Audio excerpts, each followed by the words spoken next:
My name is Natalie Reynolds, and at 32 years old, I never thought I'd find myself here. The phone lit up at 2:15 a.m., slicing through the quiet darkness of my bedroom. My heart jumped into my throat before I even saw the caller ID. Home, Boston. Calls at that hour almost never mean anything good. I swiped to answer.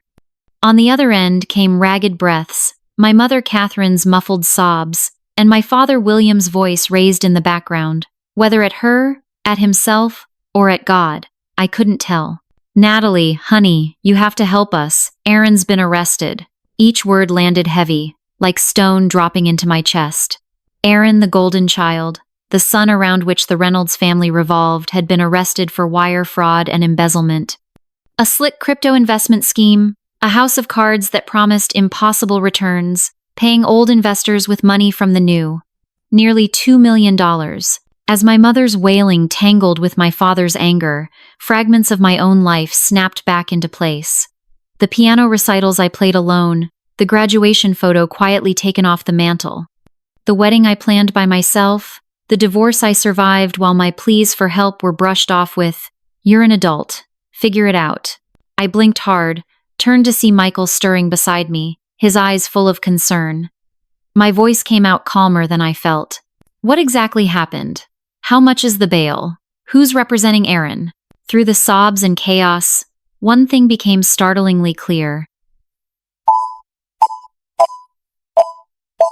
I was no longer the desperate daughter begging for approval. I was a lawyer, an adult, a woman who finally knew how to draw her own lines.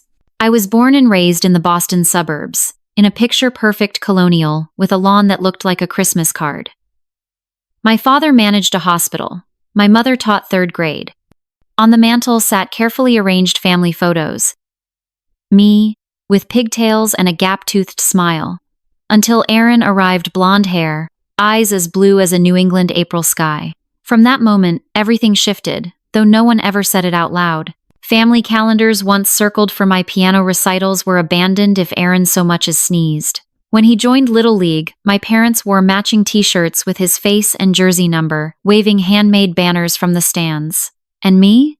At ballet recitals, debate tournaments, honor society inductions, I scanned the crowd for their faces, usually finding only empty chairs. Before I even knew what sadness was, I had already learned self-reliance. Babysitting at 12 to pay for notebooks, compasses, and textbooks. Forging my mother's signature on permission slips because she was too busy grading papers or finishing Aaron's homework. I became the obedient shadow of myself. Valedictorian, early acceptance into a prestigious university, all achieved quietly, without applause. I was on the pre-law track, steady and determined. Hearing polite congratulations before the conversation inevitably swerved back to, "But do you think Aaron will get a baseball scholarship?" At my high school graduation, I stood at the podium, scanning the crowd until I spotted them, clinging to a fragile hope. That night, at the celebratory dinner in my favorite restaurant, my father raised his glass. "Your success reflects this family, Natalie. Now Aaron can finally see what hard work looks like." I smiled, clinked glasses, and swallowed not just champagne but disappointment. College was supposed to be my escape. I worked 2 jobs, one at the library, one in a research lab, kept a 3.9 GPA, crammed into a shoebox dorm, and dreamed of law school. Aaron, meanwhile, stumbled through his first attempts at higher education. My parents poured money into him like water on summer grass tuition. A car, private tutors. By the time I graduated law school, they skipped the ceremony altogether for a baseball game. Not a championship, not a career-defining event, just a Saturday rec league match. I wore the gown, smiled for photos, and cried later that night in James's arms, the man who would become my husband, then betray me, and finally fade into the scar tissue of my history. When I called home, my mother's voice was flat. Of course we wanted to be there, but Aaron would have been so disappointed if we missed his game. The verdict was clear. My brother's disappointment weighed more than my joy. James and I had a small, beautiful wedding, warmed by the love of his family, compensating for the emotional absence of mine. I started at a corporate law firm, burying myself in work, convinced this is where I'd finally be seen. 12 days before our 6th anniversary, I came home early with 2 tickets to a jazz concert, ready to surprise him. Instead, I found Sarah, his colleague of 3 months, in our bed. James didn't deny it. Instead, he turned every barb on me. If only I'd been home more. If only I'd prioritized marriage over career. If only I weren't so emotionally frozen. It's not to it many Fallons to the present. It's not many things in mat of the Fallons to the cansted now this hind. I packed my clothes in silence, checked into a hotel, called in sick for the first time in my career, and in a moment of weakness, dialed my mother. Marriage takes effort, Natalie. If you focused more on being a wife than on being a lawyer, maybe. Every word was a slap. I hung up.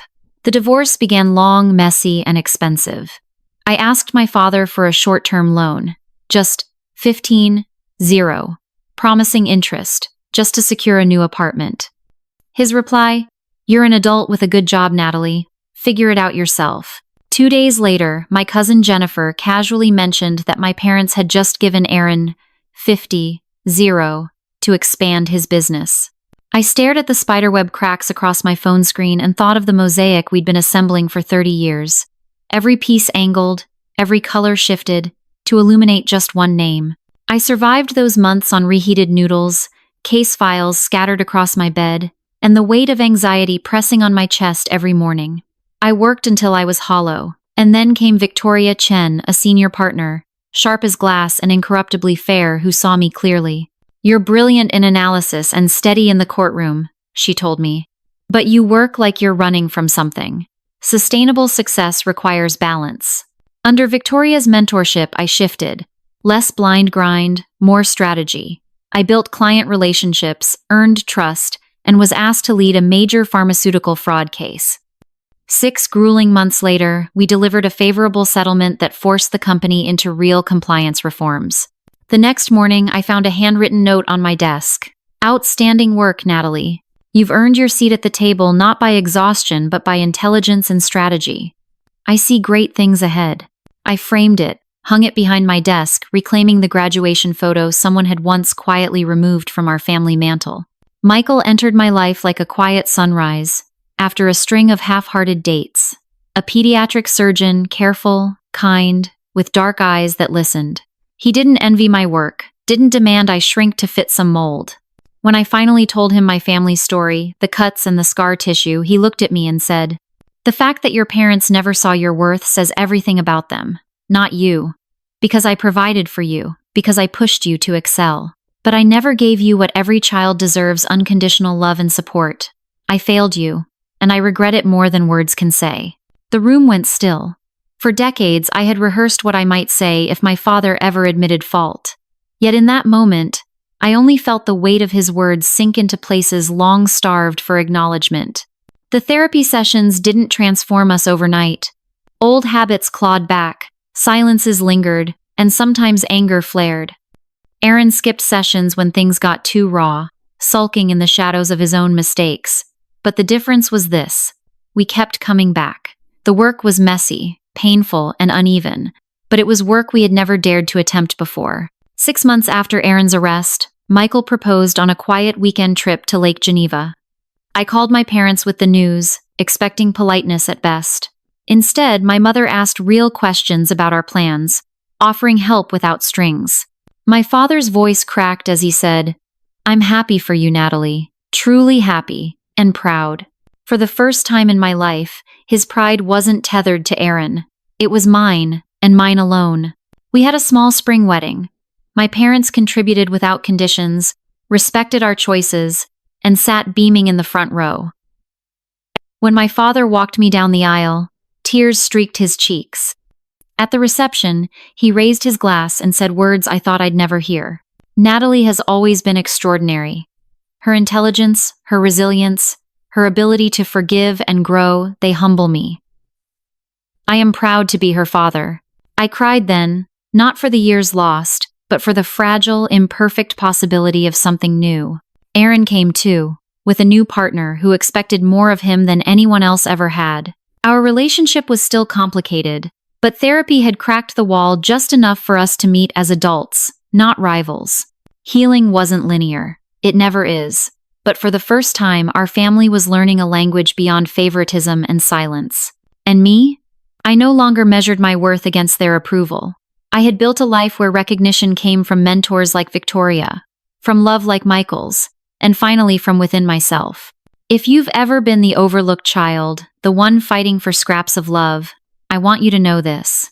The problem was never you. Healing begins when you realize their blind spots don't define your value. I spent 32 years chasing approval. Now, I'm writing a different story, one where I don't have to beg to be seen. Because I provided.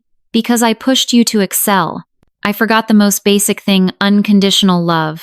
I'm sorry. The apology didn't erase 3 decades, but it laid the first brick for something new. On the legal front, Roger Hamilton, the attorney I referred, negotiated a plea deal.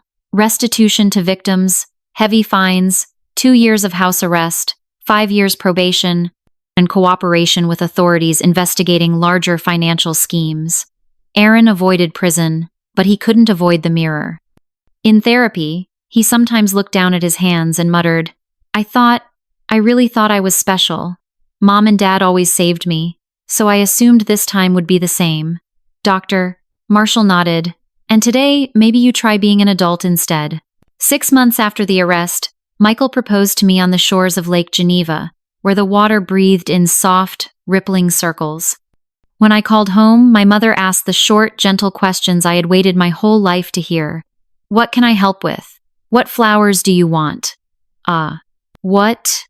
My father said simply, I'm happy for you, and for the first time, I didn't hear a but hidden in his breath. The wedding came in spring, small and intimate. My father took my hand, walked me down the aisle, and raised a trembling glass. Natalie has always been extraordinary.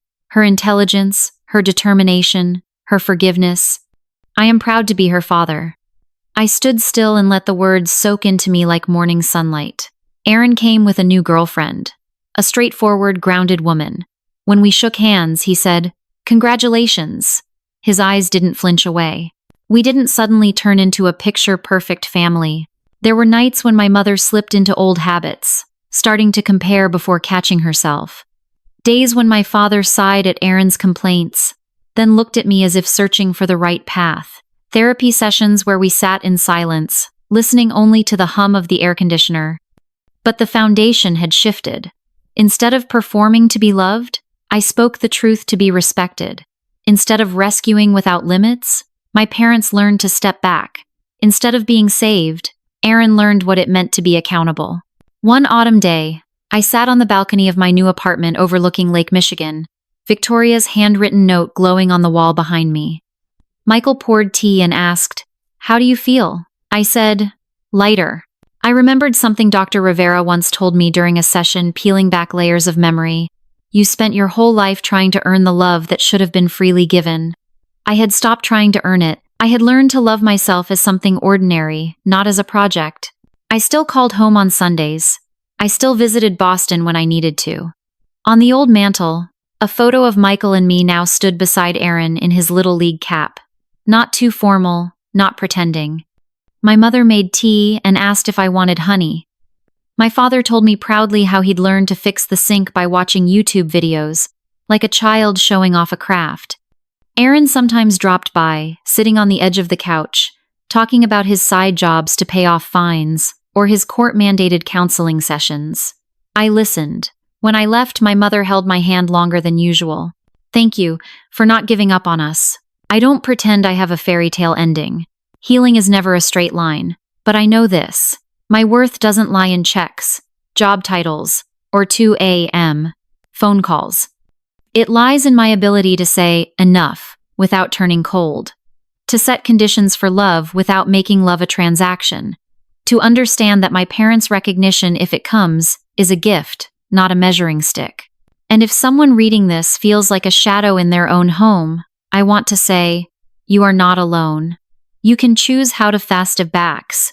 Not every crack in the past can be fixed, but you can choose how to step forward. You can hold your head high, say, I am worthy, and live that truth.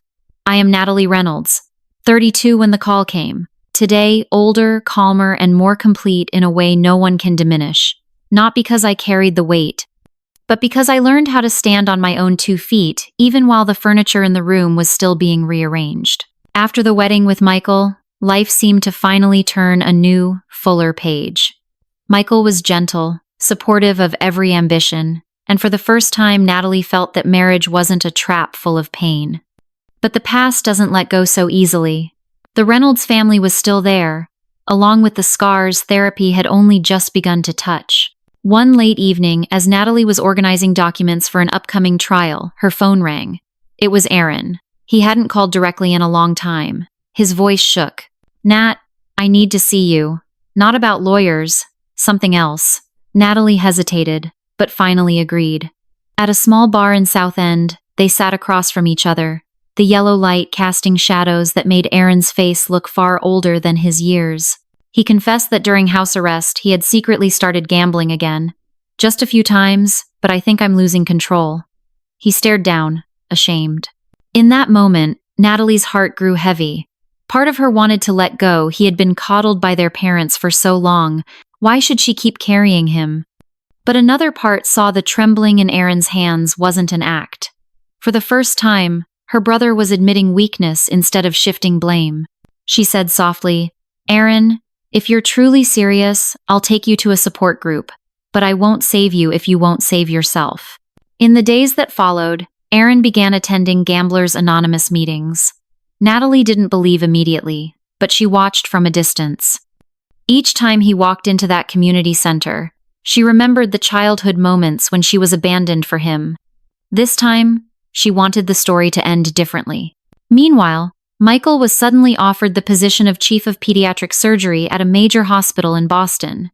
It meant he wanted them to move back to the very city where Natalie had been hurt the most. She felt torn. Life in Chicago had only just begun to feel stable. But Michael's love was genuine, and her family in Boston was, little by little, changing too. That inner tug-of-war kept Natalie awake for nights.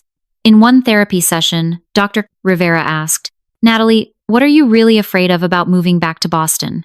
The answer slipped out before she could stop it. "I'm afraid I'll turn back into that invisible little girl." Michael sat on the balcony of their Chicago apartment, coffee mug in hand, eyes fixed on the horizon. Natalie had just closed her laptop after a tense Zoom meeting with clients, and the quiet in the air hit her immediately. "You got the Boston offer, didn't you?" she asked. Michael nodded, his voice calm but his eyes steady. "It's a big opportunity, Steph. Not just for me, for us.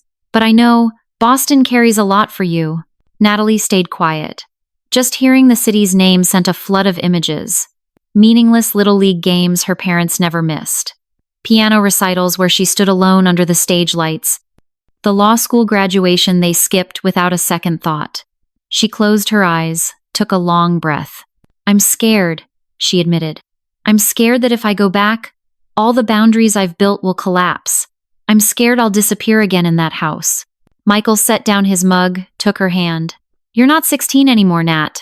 You're a woman who built her own career, who learned how to say no. If you choose to come with me, we face it together, not just you alone." His words softened something inside her, but right then, her phone buzzed. The screen lit up. "Aaron." She hesitated, then answered. Her brother's voice was shaky, almost broken. "Steph, I messed up. I'm down almost 40 grand from gambling again. If I don't pay, His voice cracked, fear bleeding through. "They'll come to the house, Mom and Dad's house." Blood froze in Natalie's veins. How many times had this cycle played out? How many chances had been wasted? But this time was different. The danger wasn't abstract, it was knocking on her parents' front door. She got to her feet, pacing the living room. Michael's eyes followed her, concern etched deep. "Listen to me, Aaron," Natalie said slowly, her voice sharp with steel. "I am not writing you a check, but I will help you find a lawyer, a debt program, real recovery. If you want my help, this is the last time, and it's not going to look like you think it will." On the other end, silence stretched, broken only by Aaron's uneven breathing. Then, almost a whisper, Okay, I'll do whatever. Just, please don't let them hurt Mom and Dad." Natalie closed her eyes, gripping the phone tighter. For the first time, she wasn't just saving Aaron, she was protecting the whole family, on her terms. Natalie's words hung heavy in the narrow hallway, sharper than any courtroom cross-examination she had ever delivered. For a long moment, neither of her parents spoke. The silence wasn't peaceful, it was loaded, trembling, as if the walls themselves had heard this truth for the first time. Her father finally lifted his eyes, red-rimmed and weary. "We're just trying to save him." Natalie's voice softened, but it did not waver. "No, Dad, you're trying to protect him from consequences. And that's not saving, it's sentencing him to repeat this cycle forever." Her mother's lip quivered. "But if we don't—" Natalie stepped closer, her chest tight with years of unspoken pain. "Then maybe he finally learns. And maybe you finally see that loving someone doesn't mean burning down the whole house for them." She gestured to the for sale sign outside. Literally. The words landed like stones in water, rippling through the air. Her parents looked smaller than she had ever seen them, two people worn down by decades of denial and misplaced devotion. For the first time, Natalie wasn't the invisible child standing in the shadows. She was the woman who refused to let history repeat itself.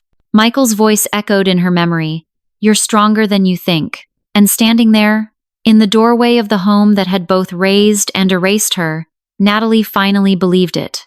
The heavy silence in the living room lingered.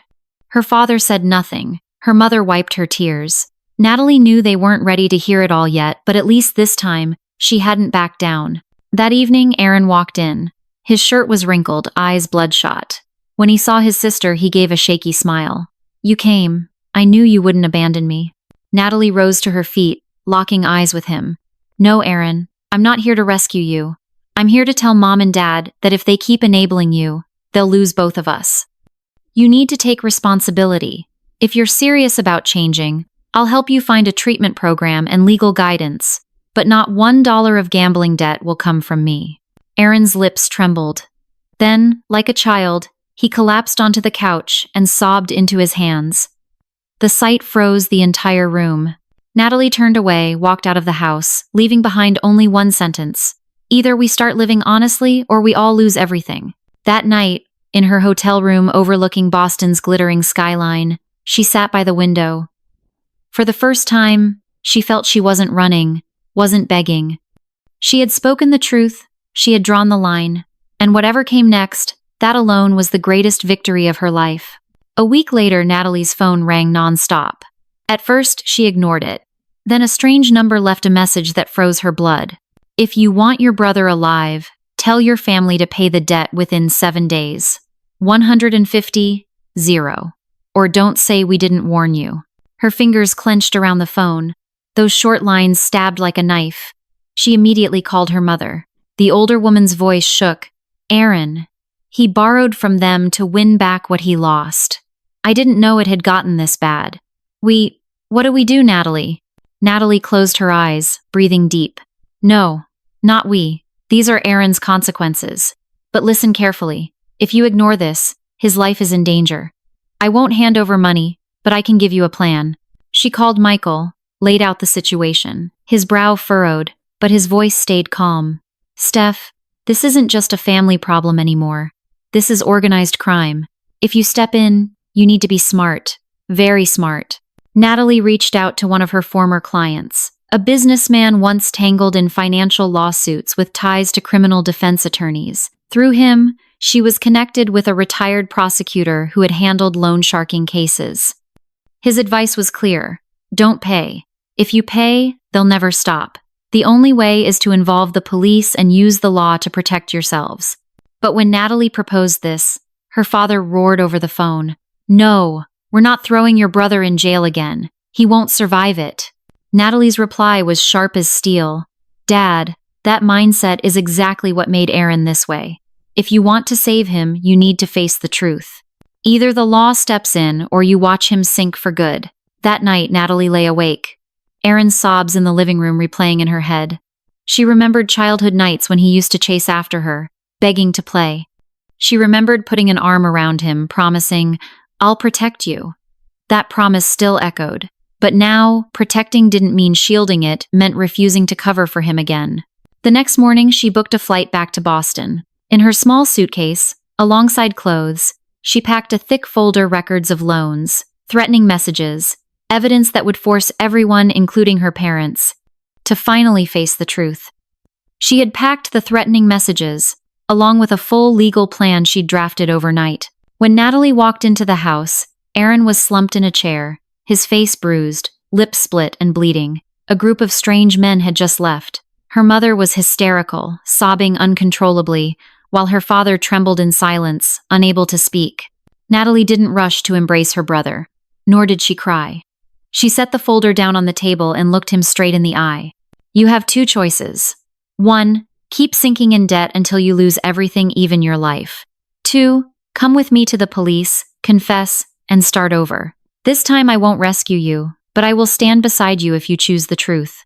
Aaron stared at her, his blue eyes flooded with fear and shame. After a long pause, he broke down, dropping his head onto the table. I'm tired, Natalie. I don't want to live like this anymore. Natalie placed a firm hand on his shoulder, not a sheltering embrace, but a steadying touch. Good. Then we start over. But from today on, everything follows the rules. No more favoritism, no more cover-ups. The next morning, Natalie took Aaron to the Boston Police Department. The sky was gray, drizzle hanging in the air like a warning of the storm to come. In the car, Aaron sat silently, hands trembling. Natalie let the silence stretch. He'd spent too many years being shielded now. Silence was the first step toward facing himself. In the interrogation room, a tall officer approached with the folder Natalie had already submitted. Mr. Reynolds, he said evenly, the evidence against you is enough to bring this to trial, but your voluntary confession will be taken into account. Aaron swallowed hard, glancing at his sister.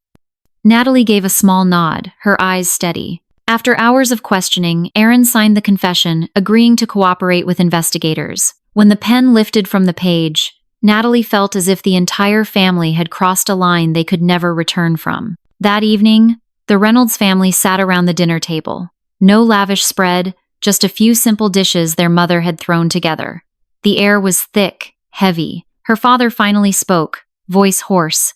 Are you sure you did the right thing, Natalie? My son, he'll carry this stain forever. Natalie set down her glass of water and met his gaze. Dad, a stain is better than a coffin. And you need to understand this isn't just Aaron's fault. You enabled him. You covered for him. You ignored the truth. These are consequences for the entire family, not just him. Her mother wept, burying her face in her hands. Aaron hunched over, shoulders shaking. Her father wanted to argue, but for the first time, he found no words to push back. The days that followed were filled with endless meetings with attorneys. Natalie laid out legal strategies, coached Aaron on how to answer honestly. Every time he bowed his head in shame, she forced him to lift it. If you want a second chance, you have to look people in the eye, even yourself. Meanwhile, the story broke. Local news outlets ran headline after headline about the crypto Ponzi case. Aaron's face splashed across every screen. Friends, neighbors whispered, pointed. The Reynolds family's picture-perfect image was shattered. One evening, Natalie came home to find her mother sitting alone in front of a muted TV, staring into the distance. Natalie sat beside her. In a whisper, her mother said, I was wrong. For years I thought protecting Aaron was love, but I only destroyed him. And I forgot you, Natalie. I don't know if you'll ever forgive me. Forgiveness doesn't mean forgetting, but if you truly want to change, this is the moment to begin. A week later, the family sat together in Dr. Marshall's office. This time, Aaron sat upright, not hiding. Her father resisted at first, but when Natalie challenged him directly, he faltered, then admitted, I pinned all my hopes on Aaron because I thought he needed more. But I never saw that my daughter needed love too. I was wrong. The confession, late as it was, brought tears to Natalie's eyes.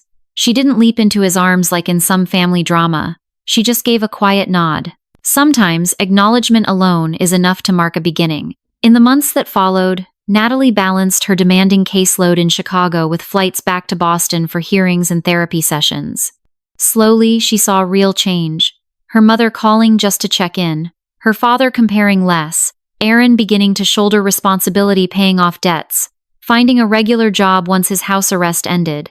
One late autumn afternoon, standing at her office window overlooking Lake Michigan, Natalie realized the invisible weight on her shoulders had finally eased. Her family was not perfect, never would be, but at least they were learning how to be honest with each other.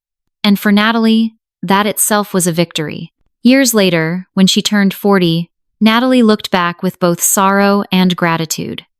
Aaron, humbled by his sentence, now worked at a small sporting goods shop. No more flashy startup CEO, but for the first time, he could support himself. Her parents, older and frailer, no longer clung to impossible ideals. In their eyes, she saw a softer truth. Fewer expectations, more listening. At a family dinner, no one mentioned the past. No biting comparisons. Just the clink of dishes, quiet laughter, and simple questions like, "How have you been?" Sitting there, Natalie felt for the first time that she truly belonged. Not for her sacrifices, not for her achievements, but simply because she was herself. In Chicago, Natalie and Michael hosted a small, intimate wedding with close friends and colleagues. When her father walked her down the aisle, his voice shook. "I'm proud of you, Natalie. My daughter." The words came late, but they softened wounds that had lived in her for decades. At the reception, Natalie raised her glass and smiled. "My whole life I thought my worth depended on pleasing others. But I've learned it was always within me, even when no one saw it. Today, I choose to live my own life, not as anyone's shadow." Applause filled the warm glow of the room. Natalie looked around.